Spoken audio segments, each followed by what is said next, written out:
Yes. Okay, so assalamu alaikum to everyone. Audible visible. Walaikum assalam Samna Batul, welcome.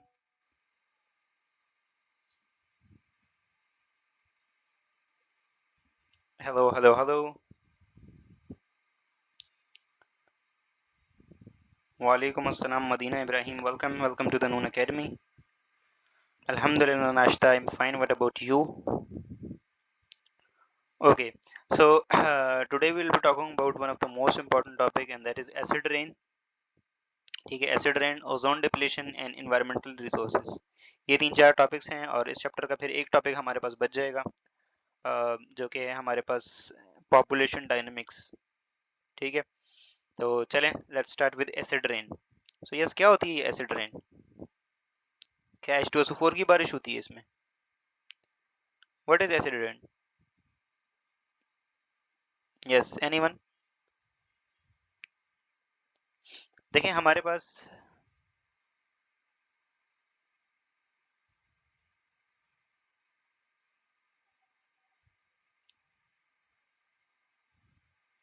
Okay, सो चलें start करते हैं हम अपना topic, that is acid rain. तो क्या होती है एसिड रेन? जैसे इसके नाम से ही क्लियर है, हमारे पास वो वाली बारिश जिसके अंदर माइन्यूट अमाउंट में एसिड्स होंगे। ठीक है, हमारे पास H2SO4 होगा, ठीक है, हमारे पास नाइट्रिक एसिड होगा इसके अंदर, हमारे पास और क्या होगा?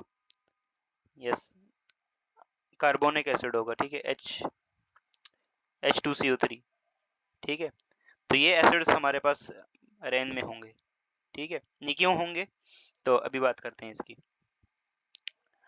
तो टेक्निकली वो रेन है जिसकी पीएच जो है वो एसिडिक रेंज में लाई करती है, वो एसिडिक रेन होती है।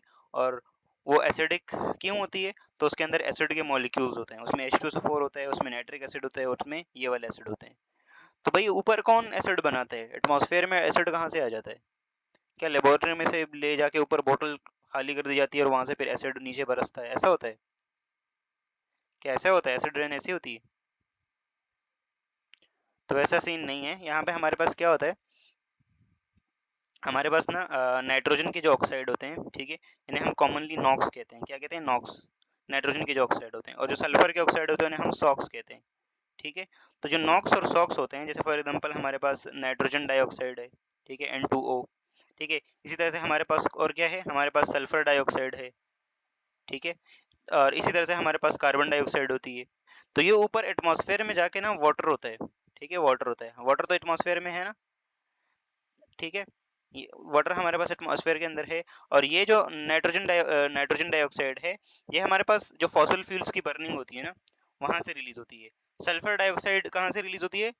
जो सल्फर की इम्प्योरिटीज होती हैं, जो इम्प्योरिटीज होती हैं सल्फर की फॉसिल फ्यूल्स के अंदर, वो जैसे ही बर्न होती हैं तो सल्फर डाइऑक्साइड प्रोड्यूस होती है। और कार्बन डाइऑक्साइड तो आपको पता है वैसे भी कंबस्शन में प्रोड्यूस होती है। तो ये जैसे ही ऊपर जाते हैं, sulphur dioxide, nitrogen dioxide, carbon dioxide, ये ऊपर जाते हैं और ये वाटर के साथ रिएक्ट करके क्या बना लेते हैं? ये बना लेती है हमारे पास नाइट्रिक एसिड। ठीक है, पहले केस में हमारे पास बन जाता है नाइट्रिक एसिड। ठीक है, नाइट्रिक एसिड बन जाता है। सिमिलरली दूसरे केस में हमारे पास बन जाता है H2SO4 सल्फ्यूरिक एसिड। ठीक है, सल्फ्यूरिक एसिड। और फिर तीसरे केस में हमारे पास बन जाता है कार्बोनिक एसिड H2CO3। तो ये देखिए हमारे पास नाइट्रिक एसिड, सल्फ्यूरिक एसिड, ये स्ट्रॉन्ग एसिड्स हैं, राइट। कार्बोनिक एसिड तो इतना स्ट्रॉन्ग एसिड नहीं होता, लेकिन नाइट्रिक एसिड, सल्फ्यूरिक एसिड, ये स्ट्रॉन्ग एसिड हैं। और जैसे ही फिर बारिश होती है ना, वो जो ड्रॉपलेट्स नीचे गिरते हैं ना पानी के, तो उसमें जो है वो हमारे पास ट्रेसेस ऑफ H2SO4, HNO3 और कार्बोनिक एसिड होता है। इसकी वजह से जो हमारे पास पीएच होती है एसिडिक रेन की, वो स्लाइटली लोअर हो जाती है, अराउंड अबाउट 5 या समथिंग लाइक इसके अराउंड। ठीक है, या और भी अगर नॉक्स और सॉक्स की कंसेंट्रेशन ज्यादा है एयर के अंदर, तो पीएच और भी कम हो सकती है। ठीक है, तो ये होती है हमारे पास एसिड रेन। ठीक है, और कहते हैं ना जो पहली बारिश होती है, आप लोगों ने बड़ों से सुना होगा कि पहली जो बारिश होती है जैसे कराची में या कहीं पे भी, तो उसमें बाहर नहीं निकलना चाहिए। रिमेंबर, ये बात आप लोगों ने सुनी होगी। तो वो इसीलिए बोलते हैं क्योंकि ऊपर देखो पॉल्यूशन है, पानी देखो पॉल्यूशन है, आपके पास सल्फर के ऑक्साइड हैं, सब ये हैं। जब पहली बार बारिश हो जाएगी ना, तो जो बारिश पहली बार होगी वो एसिडिक होगी। अब फिर ऊपर नॉक्स सॉक्स खत्म हो गए, अब फिर जो बारिश होगी लॉन्ग टर्म में वो एसिडिक नहीं होगी, वो नॉर्मल बारिश होगी। तो इसलिए बोला जाता है कि पहली जो बारिश होती है उसमें बाहर ना निकलें तो ज़्यादा बेहतर होता है। ठीक है। और ये एसिडिक रेन हमारे लिए बहुत ज़्यादा हार्मफुल है, ठीक है। आप लोगों के बुक में अलग-अलग चीज़ें दी हुई हैं इसकी, ठीक है। अब यहाँ से देखें, any precipitation that contain acidic element such as sulphuric acid, nitric acid is referred as acid rain और acid deposition. Scottish chemist Robert Angus Smith first used the term acid rain in 1852. ठीक है। Wet deposition refers to the type of acid rain that incorporate water. Dry deposition is the name of acid rain created from dust or gases. ठीक है। When atmospheric pollutants like oxides of nitrogen and sulfur react with rainwater, it's come down with the it's come down with the rain, then resulting in acid rain. ठीक है, वही चीज़ें जो मैं आप लोगों को बताई दी, वैसे ही है, वही वही चीज़ें बता रहे हैं यहाँ पे। ठीक है। और ये रेन जैसे ही नीचे पड़ती है ना, तो ये हमारे पास जो नॉर्मल फ्लोरा होता है, ठीक है। फ्लोरा मतलब जो फ्लावर्स जो हमारे पास प्लांट्स हैं, या वहाँ पे नॉर्मल फ्लोरा फूना जो होता है, उसके ऊपर बहुत ज़्यादा ड्रास्टिक इम्पैक्ट डालता है। एक्वेटिक हैबिटेट के ऊपर ज़्यादा ड्रास्टिक इम्पैक्ट डालता है, क्योंकि पीएच चेंज होगी, आपको पता है, तो चीज़ें चेंज होती हैं। ठीक है। बिल्डिंग्स हैं, उनके ऊपर भी बहुत ज़्यादा इम्पैक्ट पड़ता है। या जो हमारे पास स्क्रिप्चर्स होते हैं, या अलग अलग जो चीज़ें होती हैं, या जैसे टेम्पल्स, या जो इंफ्रास्ट्रक्चर होते हैं ना, उसका आउटर जो होता है ना, एक्सटीरियर, वो डैमेज होता है एसिड रेन से। आप लोगों के बुक में प्रॉब्ली दी हुई डायग्राम भी दी गई है कि एसिड रेन से पहले कैसे था और एसिड रेन के बाद कैसे था। ठीक है। तो ये हमारे पास होता है। उसके बाद क्या है, causes of acid rain. Acid rain की क्या कॉजेज होती हैं, तो हमने बता दिया भाई, सल्फर डाइऑक्साइड, सॉक्स और नॉक्स। सल्फर के ऑक्साइड, नाइट्रोजन के ऑक्साइड, ये सब हमारे पास होते हैं।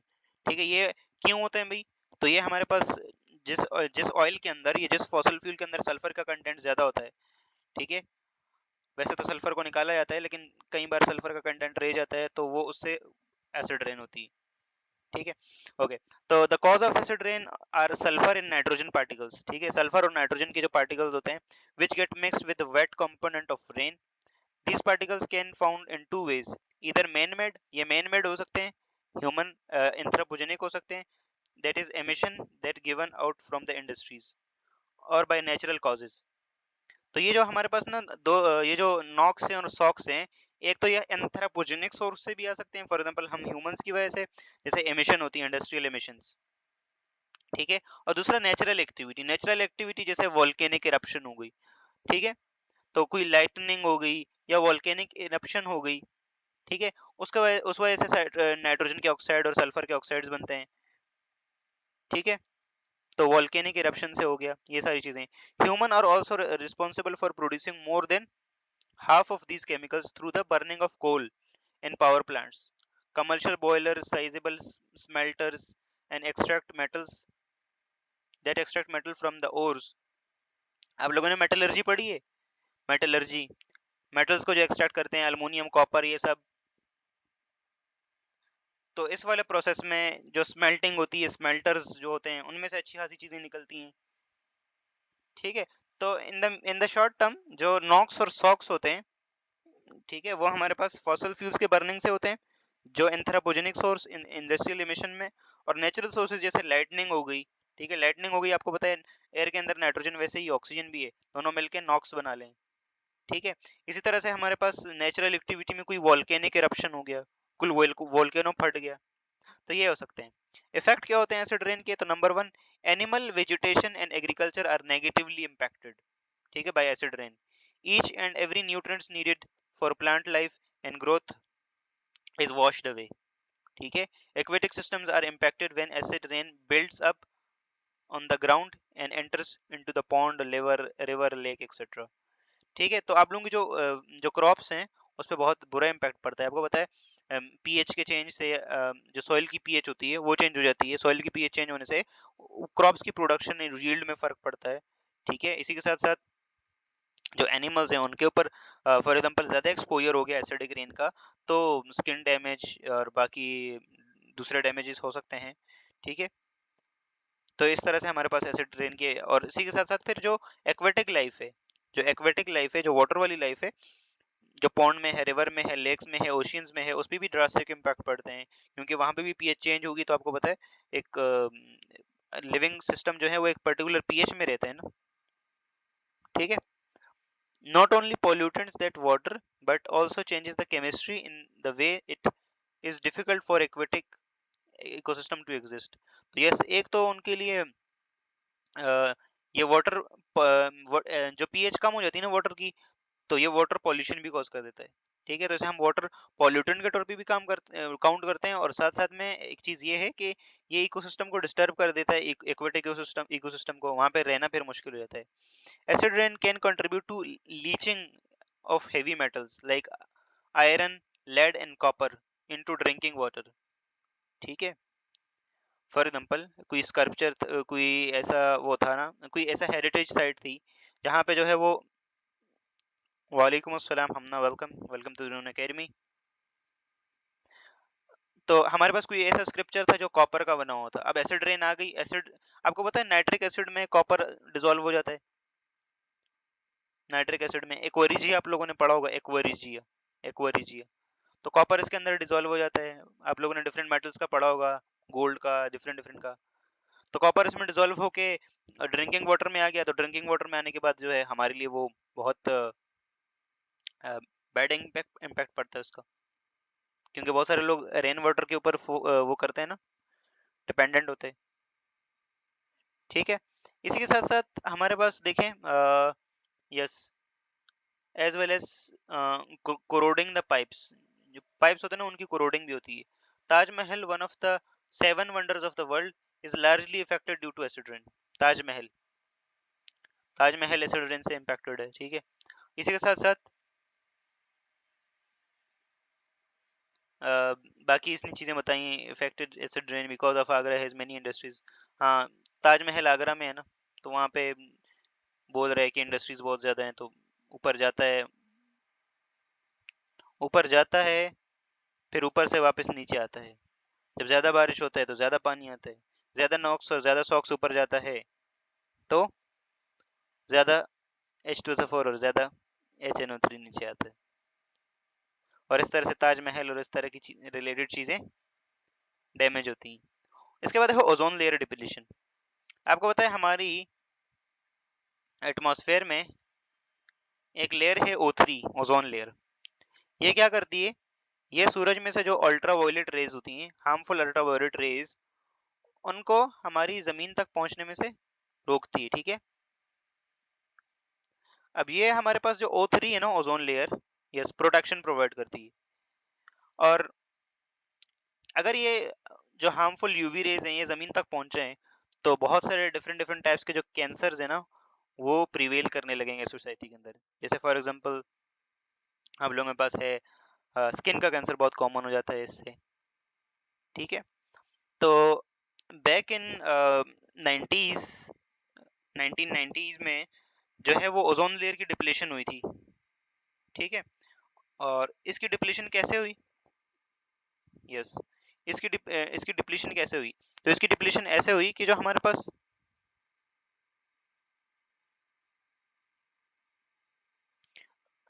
आजकल ओजोन मशीन में भी प्रोवाइड है। मशीन में, कौन सी मशीन में भाई, ये जो O3 है ना, ये क्लोरोफ्लोरोकार्बन्स के साथ रिएक्ट करता है, क्लोरोफ्लोरोकार्बन्स के साथ, ठीक है। क्लोरोफ्लोरोकार्बन्स के साथ रिएक्ट करता है और ये हमें क्या देता है, स्टेबल ऑक्सीजन देता है और ऑक्सीजन रेडिकल देता है, ठीक है। अब ये ऑक्सीजन रेडिकल फिर जाके रिएक्ट करता है और ये चेन रिएक्शन स्टार्ट हो जाता है, और इस तरह से ओजोन की डिप्लीशन स्टार्ट हो जाती है, ठीक है। ओजोन की डिप्लीशन स्टार्ट होती है। जब ओजोन की डिप्लीशन होती है तो आपको पता है जब डिप्लीशन होगी तो क्या होगा, ऊपर से हमारे पास सोलर रेडिएशन अब डायरेक्टली इम्पैक्ट करेंगे और हमारे पास क्या होगा, यस, डायरेक्ट हमारे जमीन पे पहुंचेंगी और उससे हमारा हमारे इकोसिस्टम डैमेज हो जाएगा और हमारे स्किन के कैंसर बहुत ज़्यादा कॉमन हो जाएंगे, ठीक है। तो ozone layer depletion is continuous loss of ozone from the upper atmosphere as a result of human activities, ठीक है। जो क्लोरोफ्लोरोकार्बन होते हैं ना, ये ह्यूमन एक्टिविटीज की वजह से होते हैं। और ये क्लोरोफ्लोरोकार्बन कहाँ से रिलीज होते हैं, ये क्लोरोफ्लोरोकार्बन ये फ्रिज में यूज होते हैं, फ्रिज के जो रेफ्रिजरेशन में यूज होते हैं। ये जो एसी चलते हैं, एसी के जो आउटर जो होते हैं, वहां से रिलीज होते हैं। क्लोरोफ्लोरोकार्बन में जो है वो पहले मेजोरिटी तौर पे 1980s में ये यूज होते थे, ठीक है, तो वहां से क्लोरोफ्लोरोकार्बन रिलीज होते थे। When ozone molecule come in touch with chlorine and bromine atoms in atmosphere, it broke down, ठीक है। The high atmosphere ozone layer gets thinned due to the layer depletion, ठीक हो गया। जो हमारे पास क्लोरीन और ब्रोमीन, ये क्लोरोफ्लोरोकार्बन इसी से निकलते हैं ना, क्लोरोफ्लोरोकार्बन ये जब ऊपर जाते हैं एटमॉस्फेयर के अंदर, तो एटमॉस्फेयर में ये क्या करते हैं, O3, ओजोन का फॉर्मूला होता है O3, उसके साथ रिएक्ट करते हैं, ठीक है। क्लोरीन इसके साथ रिएक्ट करेगा, क्लोरीन जब इसके साथ रिएक्ट करेगा तो ये हमारे पास क्या देगा, O2 देगा, प्लस साथ में हमारे पास जो है वो ऑक्सीजन का रेडिकल और क्लोरीन का रेडिकल, ठीक है। और यहाँ पे ये रेडिकल रिएक्शन स्टार्ट हो जाता है, और आपको पता है रेडिकल रिएक्शन एक बार स्टार्ट हो जाए तो वो न्यूक्लियर फिजन की तरह आगे चलता रहता है, ठीक है। और ये हमारे पास हाँ, हुआ था। और अंटार्कटिका के ऊपर आपको पता है ओजोन लेयर इतनी डिप्लीट कर गई थी कि हमारे पास फिर क्या होने लगा, वहां पे ना एक बहुत बड़ा सुराख पड़ गया, ठीक है। और सुराख पड़ने के बाद क्या हुआ, अब हार्मफुल रेडिएशन आ रही थी। अब ओजोन लेयर के सबसे करीब अफ्रीका है, सॉरी ओजोन लेयर के करीब नहीं, अंटार्कटिका के करीब अफ्रीका है, ठीक है। तो अफ्रीका में फिर कैंसर के केसेस बढ़ने लगे थे, स्किन कैंसर के, ठीक है। Ozone molecule can destroyed by one chlorine molecule. It does not get made as quickly at ये इतना जल्दी नहीं बनता ओजोन लेयर जितना जल्दी ये डिस्ट्रॉय होता है। Some substance emit chlorine and bromine when which then help to deplete the ozone layer. Hydrochlorofluorocarbons, methyl bromide and halogens all are ozone depleters. ठीक है। The most prominent chemical is the deplete ozone layer is chlorofluorocarbons which can lead to the dangerous level। खैर भाई, लोबेलोबाब ये है कि जो chlorofluorocarbon होते हैं और हाइड्रोफ्लोरोकार्बन्स, ठीक है, ये ओजोन लेयर की डिप्लीशन में रोल प्ले करते हैं, लेकिन सबसे ज्यादा CCF होते हैं, क्लोरोफ्लोरोकार्बन्स। आजकल आप लोगों ने कार्टन देखे होंगे बड़े बड़े, फ्रिज के कार्टन हो गए, या जो हमारे पास जो डिस्पोजेबल कप्स होते हैं, उसके ऊपर लिखा होता है नो क्लोरोफ्लोरोकार्बन्स, नो CCFs, ठीक है। तो अंटार्कटिका में ये जो बड़ा लॉस हुआ था, इसकी वजह से जो कैंसर के पेशेंट्स इंक्रीज हुए थे अफ्रीका में, ठीक है। तो अगर ये आहिस्ता आहिस्ता इंक्रीज होता तो ये पूरी दुनिया में आ सकता था, राइट। तो इसलिए फिर क्या किया गया, फिर पूरी दुनिया बैठी, उन्होंने ये फैसला किया कि हम हमें क्लोरोफ्लोरोकार्बन्स को बैन कर देना चाहिए, ठीक है। तो क्लोरोफ्लोरोकार्बन्स को बैन किया गया और बहुत सारी कंट्रीज में अब ये बैन है, और अब क्लोरोफ्लोरोकार्बन्स ऊपर नहीं जाते, तो वो ओजोन का जो लॉस हुआ था ना, वो दोबारा रिकवर हो गया, ठीक है। पाकिस्तान में भी नहीं यूज होते, ठीक हो गया। उसके बाद है composition of ozone layer. Ozone layer की कंपोजिशन क्या है, तो the atmospheric oxygen is located between 10 to 15 10 to 50 kilometers above earth crust, earth purest form, the blue red explosive and extremely deadly gas ozone। अच्छा, ये जो ozone gas है ना, वैसे ये टॉक्सिक होती है, पता है आपको, हमारी हेल्थ के लिए वैसे ये टॉक्सिक होती है, और ये ऊपर ही थिन जो एटमॉस्फेयर है वहीं पे एग्जिस्ट कर सकती है, लेकिन ये सूरज से हार्मफुल यूवी रेज को हमें हमसे आने में रोकती है, तो इसलिए ये हमारे लिए इंपॉर्टेंट है। फॉर्मेशन कैसे होता है इसका, तो when ultraviolet energy from sun splits the oxygen molecule, ठीक है, अल्ट्रावायलेट लाइट आती है सूरज से, ये ऑक्सीजन को क्या करती है, स्प्लिट कर देती है, किसके अंदर, दो ऑक्सीजन के मॉलिक्यूल्स के अंदर, ठीक है, ऑक्सीजन और ऑक्सीजन, ठीक है। उसके बाद क्या होता है, यस, द और इसमें से एक जो ऑक्सीजन होती है वो दूसरे ऑक्सीजन, नॉर्मल ऑक्सीजन के साथ मिलके फिर बना लेती है O3, और O3 ही होता है ओजोन, ठीक है। अल्ट्रावायलेट लाइट ऑक्सीजन पे पड़ेगी, ऑक्सीजन स्प्लिट हो जाएगी दो ऑक्सीजन के अंदर, वो स्प्लिटेड ऑक्सीजन दूसरे ऑक्सीजन के साथ मिलके O3 बना लेगा, तो इस तरह से हमारे पास ऑक्सीजन ओजोन लेयर बनती है, ठीक है। यस यस यस, ऐसे ही है। इसके बाद हमारे पास यस और क्या है, यस, कॉजेज कॉजेज, तो कॉजेज वही है क्लोरोफ्लोरोकार्बन्स, ठीक है, और हाइड्रोक्लोरोकार्बन्स, हाइड्रोक्लोरोकार्बन्स, ठीक है, CCFs और HCCs, ये हो गए। और इससे रिलेटेड कंपाउंड जो हमारे पास क्लोरीन और ब्रोमीन वगैरह रिलीज करे, ठीक है। तो ये हमारे पास डिफरेंट डिफरेंट है, और ये कहाँ से निकलते हैं, यहाँ पे लिखा हुआ है डिफरेंट डिफरेंट चीजों से, ठीक है। यहाँ तक क्लियर है सब लोगों को? Role of ozone layer in protecting the life on earth. तो यहाँ देखो, it was discovered in 1985 that amount of stratospheric ozone had decreased over Antarctica, ठीक है, at the spring time by more than 40% since 1977. The protective shield surrounding Earth had breached the ozone layer and फलाना फलाना फलाना। Okay, ये मैंने आप लोगों को बता दिए। 1985 में लोगों ने ये नोटिस किया कि 40% जो है वो ओजोन लेयर डिप्लीट कर गई है, ठीक है, अंटार्कटिका के ऊपर, एज कम्पेयर टू 1977 के, ठीक है। 1977 में जितनी थी, उसके बाद जब चेक किया गया 1985 के अंदर, तो 40% डिक्रीज देखने को मिला था। तो उससे जो अल्ट्रावायलेट रेडिएशंस आ रही थी, वो हमारे पास जमीन के ऊपर negative impact, negative effect of UV radiations, ठीक है। The ozone layer maintain oxygen and ozone in their cycle, in their regular cycle absorbing radiation. Humans के क्या, ह्यूमंस पे क्या फर्क पड़ता है इसका? तो हमारे पास ह्यूमंस पे क्या फर्क पड़ता है? एक्सेसिव यूवी एक्सपोजर होगा तो इससे क्या होगा? यस, एक तो कैंसर होने का चांस, दूसरा कैटरेक्ट हो सकता है। कैटरेक्ट क्या होती है? आई से रिलेटेड डिजीज है, जिसमें आंखों में ना क्लाउडी क्लाउडी सा दिखता है और सही साफ चीज नहीं दिखती, ठीक है।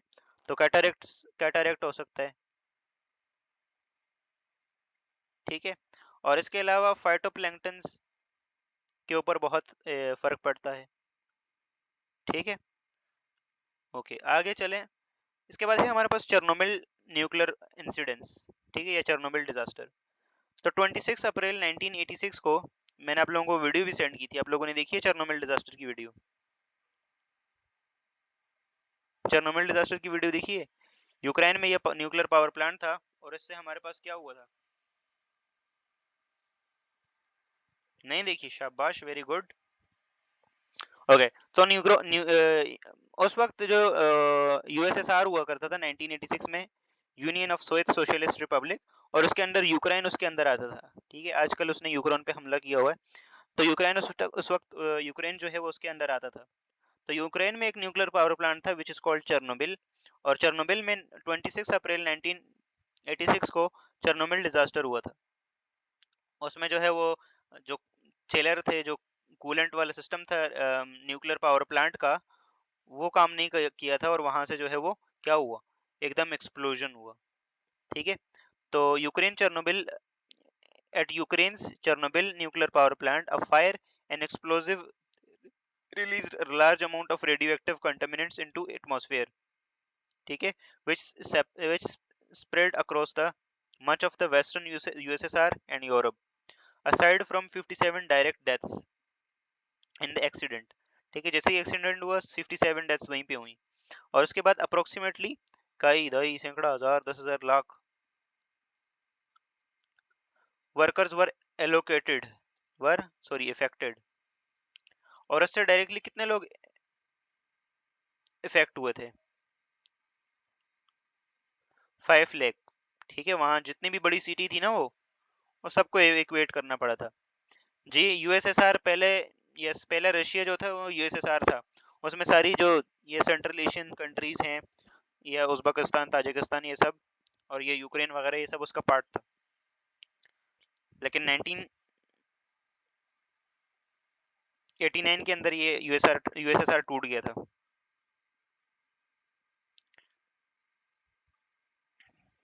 ठीक है।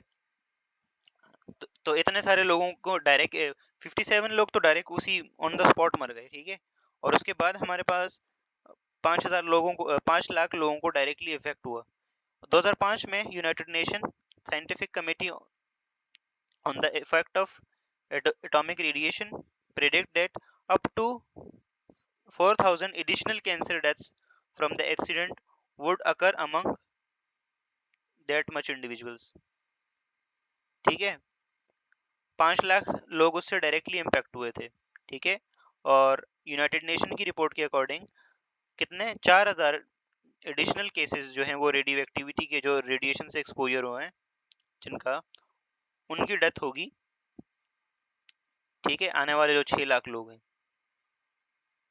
तो ये एक बहुत ही ज़्यादा गंदा डिजास्टर हुआ था, ठीक है। तो आप लोगों को मैंने वीडियो सेंड की हुई है, वो देख लेना, ठीक है। इसके अलावा फुकुशिमा न्यूक्लियर डिजास्टर की उसकी भी वीडियो भेजी हुई है, ठीक है। उसके बाद है environmental resources and their depletion. तो एनवायरमेंटल रिसोर्सेज हमारे पास क्या होते हैं? यस, एनवायरमेंटल रिसोर्सेज हमारे पास वो रिसोर्सेज होते हैं जो हमें एनवायरमेंट से मिलते हैं। फॉर एग्जांपल हमारे पास एनवायरमेंट से क्या क्या मिलता है, तो मेजोरिटी इस केस में जो है वो ना, हम जो है वो फॉसिल फ्यूल्स की बात करते हैं, फॉसिल फ्यूल्स, ठीक है, फॉसिल फ्यूल्स। इसको हम ना दो कैटेगरीज में डिवाइड करते हैं एनवायरमेंटल रिसोर्सेज को, एक रिन्यूएबल और दूसरा नॉन रिन्यूएबल, ठीक है। तो the resources are useful item in that can, ये हमारे डेली लाइफ में बहुत ज्यादा इंपॉर्टेंट रोल प्ले करते हैं ये रिसोर्सेज जो होते हैं, ठीक है। ये वाला आप लोग देख लेना, पढ़ लेना पूरा, मैं आप लोगों को बता दूंगा। ये इसमें सिंपल सी लैंग्वेज है, आसान सा रखा हुआ है इन लोगों ने, ठीक है। फिर इसने बोला काइंड्स ऑफ नेचुरल रिसोर्सेज। तो जो नेचुरल रिसोर्सेज हैं उसकी कितनी टाइप्स हैं? 2 टाइप्स हैं, रिन्यूएबल और नॉन रिन्यूएबल। तो देखते हैं जरा रिन्यूएबल रिसोर्सेज क्या है और नॉन रिन्यूएबल रिसोर्सेज क्या है। तो जो एनवायरमेंटल रिसोर्सेज हैं उसकी 2 टाइप्स हैं, एक रिन्यूएबल, दूसरा नॉन रिन्यूएबल। रिन्यूएबल रिसोर्सेज वो रिसोर्सेज होते हैं जिनको दोबारा से रीयूज किया जा सकता है। जैसे फॉर एग्जांपल जो सोलर रेडिएशंस हैं ये रिन्यूएबल रिसोर्सेज में आता है, जो विंड एनर्जी है वो रिन्यूएबल रिसोर्सेज में आता है, जो टाइड्स जो आती है ना समुद्र में, उससे भी एनर्जी ली जाती है, तो वो रिन्यूएबल रिसोर्सेज में आता है। या हाइड्रो इलेक्ट्रिक पावर जो है, जो पानी से बिजली ली जाती है, वो भी रिन्यूएबल एनर्जी में आता है, ठीक है। तो वो एनर्जी जिसको हम ना दोबारा से वो कर सकें, फॉर एग्जांपल देखो ये पानी आ रहा है, ठीक है, यहाँ पे मैंने टरबाइन मशीन लगाई है डैम बना के, ठीक है। अभी इसको घुमा दिया इस पानी ने, ये पानी आगे चला गया, अब इस पानी को दोबारा से मैं यूज करके मैं इससे एनर्जी बना सकता हूँ, ठीक है। तो वो रिसोर्सेज जिनको हम दोबारा से यूज कर सकें, those are called renewable resources. और वो रिसोर्सेज जो रिन्यू ना हो सके, ठीक है, उन्हें हम नॉन रिन्यूएबल रिसोर्सेज कहते हैं, ठीक है। जैसे हमारे पास जितने भी जो फॉसिल फ्यूल्स होते हैं ना, they are non renewable resources. गाड़ी में आपने एक बार पेट्रोल डाला, गाड़ी चलाई, पेट्रोल खत्म, नो रिन्यूएबल, ठीक है। तो नेचुरल गैस हो गई, पेट्रोलियम हो गया, फॉसिल फ्यूल्स हो गए, ठीक है। ये सारी चीजें किस में आती हैं? नॉन रिन्यूएबल रिसोर्सेज में आते हैं। कोल आ गया, ऑयल आ गया, ठीक है।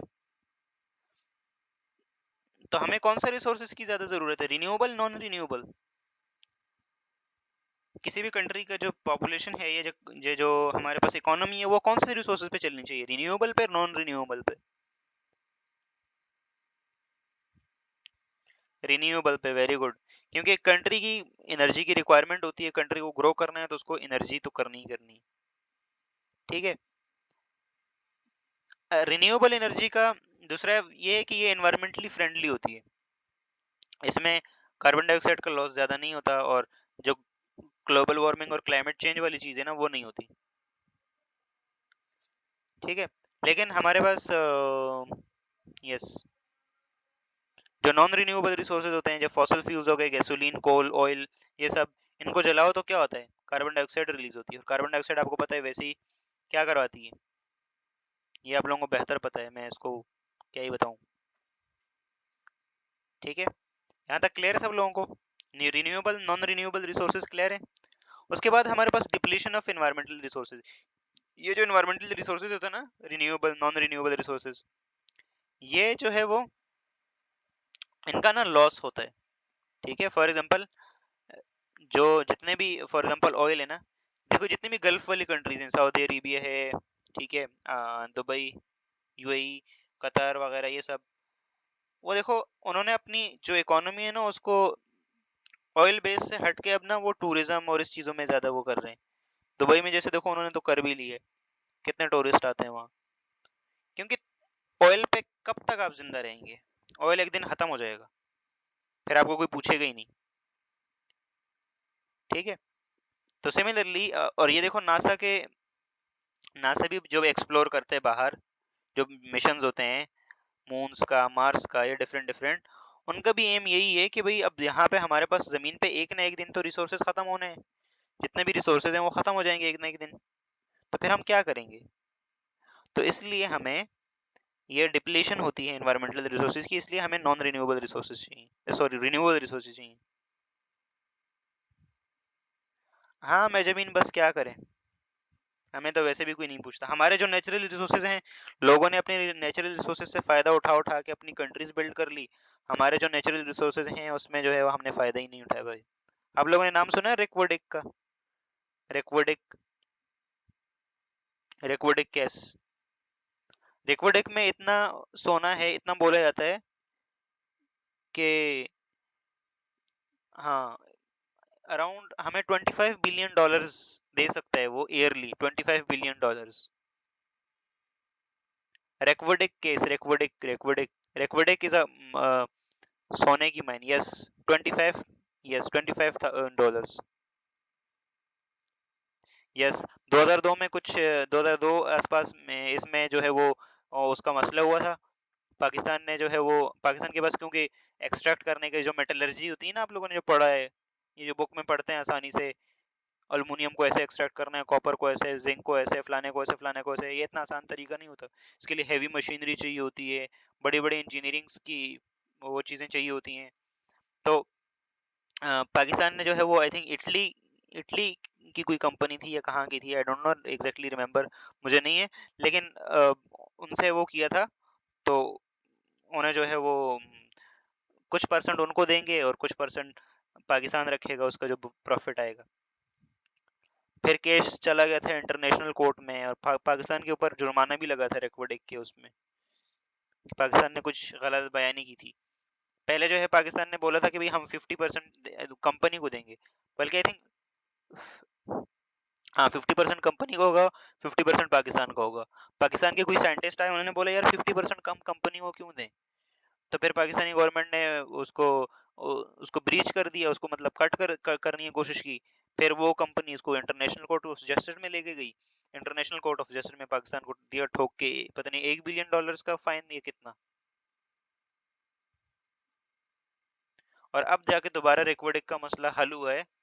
तो अब दोबारा से जो है वो गल्फ कंट्रीज, जो यूएई और ये सब चीजें हैं, अब आप लोगों ने देखा होगा आर्मी चीफ वहां पे है ना, और उन्होंने एक वो भी बनाया है, SIFC, special investment facilitation centre. तो उनका यही एम है कि अभी इसी जो गोल्ड माइन है इसी को दोबारा से ऑपरेशनल कर दिया जाए, और इसमें से जो है वो कुछ फ़ायदा पाकिस्तान को भी हो। अब उसमें आई थिंक कुछ हुआ है, पाकिस्तान को पूरा वो भी लगा है फाइन। तो फाइन के बाद अब जो है वो ना आई थिंक 50% जो है वो पाकिस्तान फेडरल गवर्नमेंट को मिलेगा, 25% बलूचिस्तान गवर्नमेंट को मिलेगा, क्योंकि ये बलूचिस्तान में है ना ये रिसोर्सेज, और 25% जो है वो कंपनी लेगी जो एक्सट्रैक्ट करेगी। ठीक है, अब हमें तमीज़ होती है, हम तमीज़ से अपना खुद से एक्सट्रैक्ट कर रहे थे, तो 25% भी हमें नहीं देना पड़ता, पूरा 100% पाकिस्तान के पास। और हम $1 बिलियन के लिए लड़ रहे होते हैं, वहाँ सालाना एनुअली हमें $25 बिलियन मिल रहे होते हैं।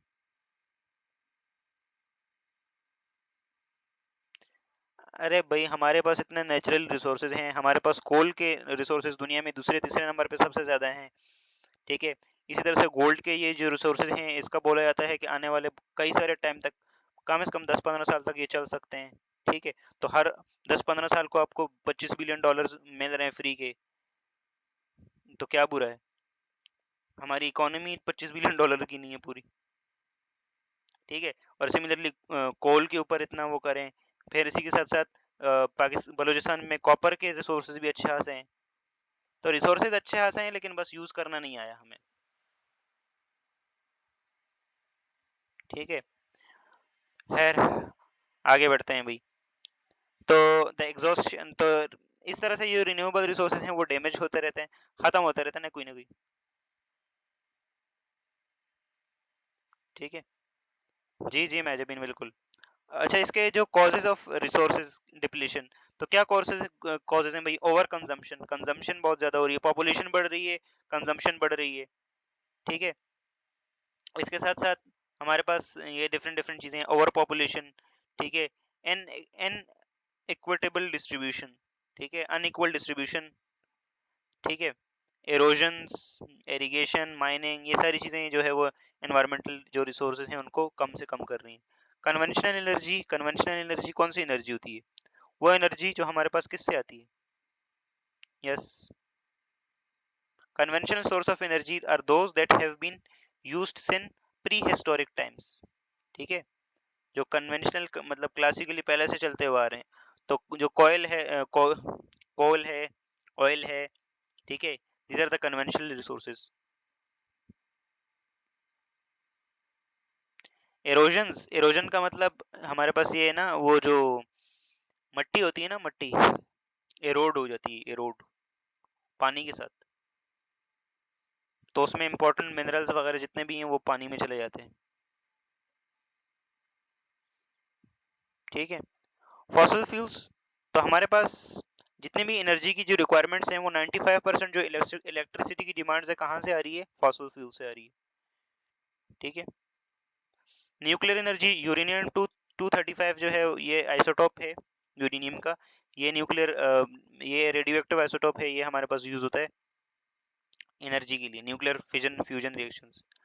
नॉन कन्वेंशनल रिसोर्सेज में क्या है? Non conventional resources are unusual resources of energy, are new energy resources that are until not widely used, ठीक है, their contribution to the national power is not significant. These are solar, hydroelectric power, dams and rivers, wind energy, tidal energy and ocean wave energy, geothermal energy। तो ये हमारे पास जो non conventional resources है, conventional resources वो जैसे हमारे पास nuclear power से जो एनर्जी आती है, या जो हमारे पास फॉसिल फ्यूल्स के बर्निंग से जो एनर्जी आती है वो कन्वेंशनल। नॉन कन्वेंशनल कौन सी है? नॉन कन्वेंशनल वो है जैसे सोलर रेडिएशन से सोलर पैनल्स लगा दिए, ठीक है, तो solar energy, wind energy, hydro electric power, ठीक है, टाइडल एनर्जी, ठीक है, जियोथर्मल एनर्जी। तो ये सारी की सारी जो डिफरेंट टाइप्स की एनर्जीज है ना, ये इतनी ज्यादा कॉमन नहीं है, ऑल्दो कुछ कंट्रीज करती हैं, लेकिन इनका जो अमाउंट होता है ना वो बहुत कम होता है। जी बिल्कुल ऐसा ही है हम ना। तो ये हमारे पास नॉन कन्वेंशनल रिसोर्सेज हैं, ठीक है, बायोफ्यूल, फ्यूल, इथेनॉल वगैरह। उसके बाद है protection of environmental resources. Protection कैसे की जाए? बच्चे बच्चे को बताए यार कि कैसे प्रोटेक्शन की जाए। तो एक तो चीज़ है राइट एजुकेशन। एजुकेशन से जो है वो हम एनवायरनमेंट को प्रोटेक्ट कर सकते हैं, ये एनवायरमेंटल रिसोर्सेज, ठीक है। उसके साथ साथ यस, हर एक चीज़ में ना गवर्नमेंट जो रेगुलेट करती है ना, उसको तमीज से रेगुलेट करे, ना लोगों को तंग करे और ना कंपनीज को तंग करे, लेकिन कंपनीज को इतना ज़रूर बोले कि इतना वो करें कि भाई इन्वायरमेंट को प्रोटेक्ट करें। अब जितनी भी बड़ी बड़ी कंपनीज है ना, जैसे फॉर एग्जांपल हम फार्मा सेक्टर की बात करें, वो ना अपना जो इंडस्ट्रियल वेस्ट होता है ना उसको बिना ट्रीट किए समुद्र में छोड़ देते हैं, ठीक है। पाकिस्तान में कौन है कि इसको कौन पूछता है? तो इन चीज़ों के ऊपर वो नहीं होना चाहिए, प्रॉपर रिस्ट्रिक्शन होनी चाहिए, प्रॉपर चीज़ें होनी चाहिए, ठीक है। और बाकी प्रोटेक्शन क्या है भाई? एनवायरमेंटल रिसोर्सेज जैसे अगर हमारे पास हैं, हमारे पास अगर फॉसिल फ्यूल्स को कम के ऊपर डिपेंडेंस कम करना है तो रिन्यूएबल एनर्जी के ऊपर आना है हमें, ठीक है। रिन्यूएबल में सोलर पैनल आ गए, बाकी चीज़ें आ गई, ठीक है। इसके साथ साथ और क्या हो सकता है? यस, एनवायरमेंटल रिसोर्सेज में आप हमारे पास वाइल्ड लाइफ भी तो होती है ना, तो हम हमें जो वाइल्ड लाइफ है उसमें मतलब हमें डिफॉरेस्टेशन को अवॉइड करना चाहिए, जिससे हमारा एनवायरनमेंट पूरा प्रोटेक्टेड रहेगा। तो there are multiple things which we can do and to protect our environment, ठीक है। उसके बाद protection of environmental resources again, ठीक है, role of government department NGOs. Government अच्छे से रेगुलेट कर सकती है, मतलब डंडा दे सकती है। तो इसके साथ साथ बड़े फॉरेस्ट डैम्स वगैरह बना सकती है, ठीक है, इरिगेशन का सिस्टम बना सकती है, ठीक है। और फॉरेस्ट्री के प्रोग्राम हो सकते हैं, जैसे इमरान खान के टाइम में बिलियन ट्री सोनामी, इस टाइप की चीज़ें कर सकती हैं गवर्नमेंट। और एनजीओज क्या कर सकती हैं? एनजीओज अवेयरनेस फैला के अच्छी, non NGOs are non governmental organisations जो कि एनवायरनमेंट को लेके जो है वो पब्लिक अवेयरनेस कर सकती हैं। ठीक है, तो ये सारी चीजें हमारे पास हो सकती हैं। ठीक है, यहाँ पे हमारा चैप्टर होता है समाप्त। अच्छा, एक टॉपिक इसका रिमेनिंग है विच इज पॉपुलेशन डायनेमिक्स। तो पॉपुलेशन डायनेमिक्स आप लोग पढ़ लेंगे या मैं फिर उसके लिए क्लास रखूं कभी? यहाँ तक क्लियर है सब लोगों को? Any confusion, any doubt? कोनो डाउट हुआ है यहाँ तक? हाँ, ये पढ़ लेने के इजी है, कोई मसला हो तो मुझे बता दीजिएगा। फिर इसके बाद हमारे 2 चैप्टर रह जाएंगे। ठीक है, और हम 10 तक अपना कोर्स कंप्लीट करेंगे। ठीक है, एवोल्यूशन रह जाएगा।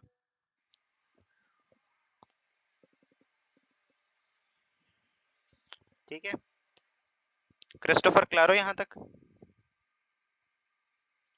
यस हो जाला इंशाल्लाह। विल ट्राई कि कल से हम एवोल्यूशन स्टार्ट करें। ठीक है, which is one of the interesting chapter, important भी है, तो देखेंगे इंशाल्लाह उसको। ठीक है, any question up to this?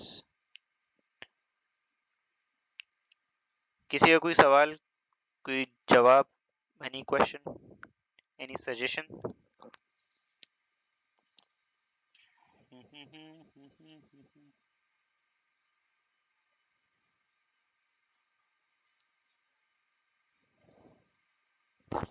Zeenat, welcome to the Noon academy, welcome.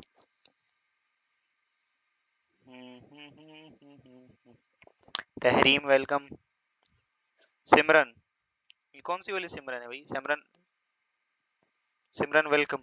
जा सिमरन, तू अपनी जी ले अपनी जिंदगी, वो वाली सिमरन है। Welcome Simran, welcome to the Noon academy. अल्हम्दुलिल्लाह जीनत, आई एम फाइन।